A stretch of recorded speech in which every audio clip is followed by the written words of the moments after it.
Game 3, Saturday, 8 p.m. Eastern, number 18, Tennessee, at Texas, inside Rick Barnes Center. We'll name it after Rick. KenPom has it Texas -3. You can watch it on ESPN.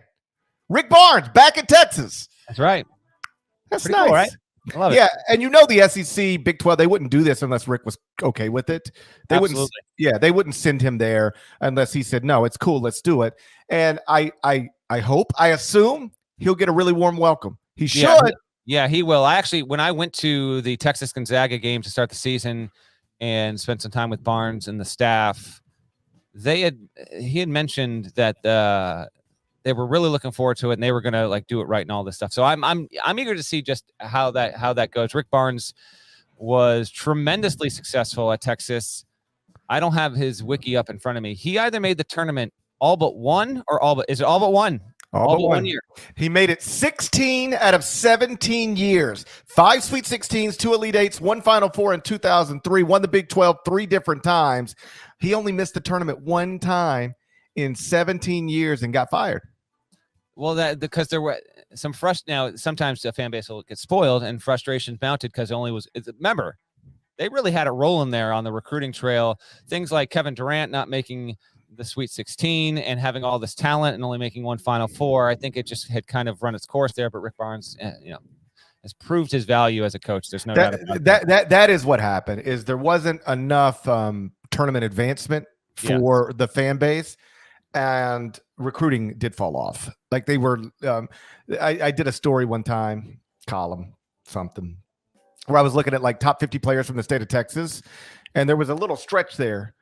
I mean, Texas went through a phase where they were getting Kevin Durant, Tristan Thompson. Tristan Thompson might not sound like much now.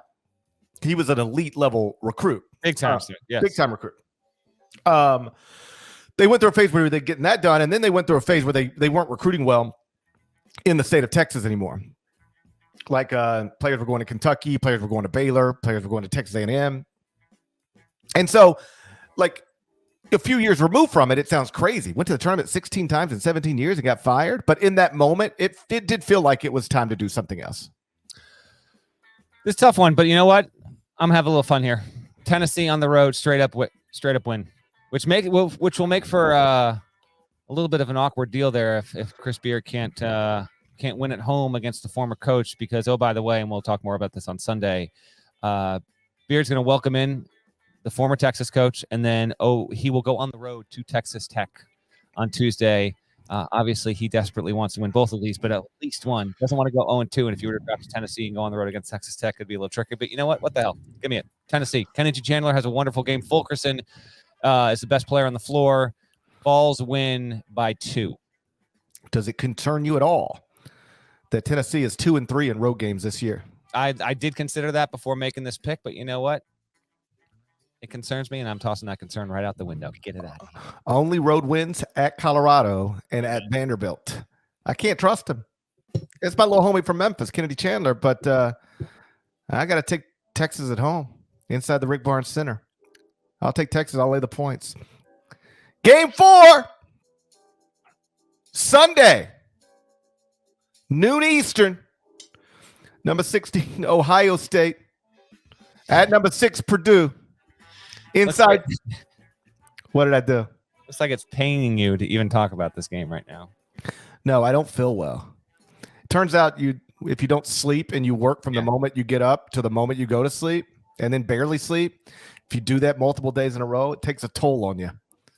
I'm struggling right now, dead leg. Having trouble. Sunday, noon Eastern.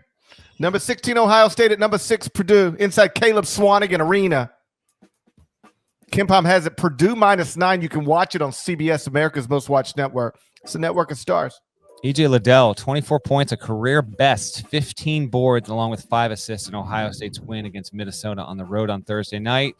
Buckeyes coming along just nicely, and we might just have to give Chris Holtmann a little credit if we don't wait too much longer here. Buckeyes on a 3-game win streak. They are 13-4 with a 6-2 mark in the Big Ten. This is your CBS game. I will be on CBS Sports HQ talking about this game on Sunday. So if you'd like to peek in, think I might go with the Counting Crows album backdrop for this one. I've already brought the vinyl up in advance of that HQ hit. I think, being that this is going to be on the road, Purdue is looking pretty solid. They just, they went on the road and they were able to handle Iowa with some ease. 9 points is a lot. Man, EJ Liddell's good. He's damn good. He's second in KenPom right now, KPOI rankings. KenPom Player of the Year. Second! I don't know if he's the second best player in America, but he is close to first-team All-American status. Just does so many things. Yeah. Buckeyes cover. I almost feel like this gets weird and Purdue wins by 16 and we talk Sunday night and it's like, this is why you will never count out Purdue to win the national championship this season when we get to the tournament, because look how awesome they look. I can see that, but I'm going to go against my instinct there. Ohio State keeps it lower scoring. It covers, but Purdue wins with a little bit of ease. So like Purdue somewhere, thinking like 79-74 Boilermakers, Ohio State covers. That number is disrespectful to Chris Holtman. It's Chris Holtman. Yeah. You giving Chris Holtman 9 points? What? I hear you. But I feel like I got to lay the points with Purdue because I got to go opposite you somewhere. Can't close the gap if I agree with you every time. Right. So I'm laying 9 points with Purdue. But I don't feel great about it. And I apologize in advance to Chris Holtman. Sunday, 12:30 Eastern on Fox Sports 1, delayed a game because of this bomb cyclone that's barreling upon the Northeast. Marquette at Providence. Friars are -2 on Chris Dunn court. Who you taking? Number's too little. Number's too little. At the dunk? With you know how much I respect Marquette. I don't think you do. I have immense respect for Marquette. And I know that Marquette has won 7 straight, and I know that Marquette just won at Villanova. So I'm not telling you can't win at Providence if you just won at Villanova. I'm just saying I'll take Ed Cooley at home, laying a small number. I think I remember people saying they hate that music. That's too bad because I control it, and it's getting played. It's a good point. You're making good points right now. I'm going to go with the Friars as well. Woo!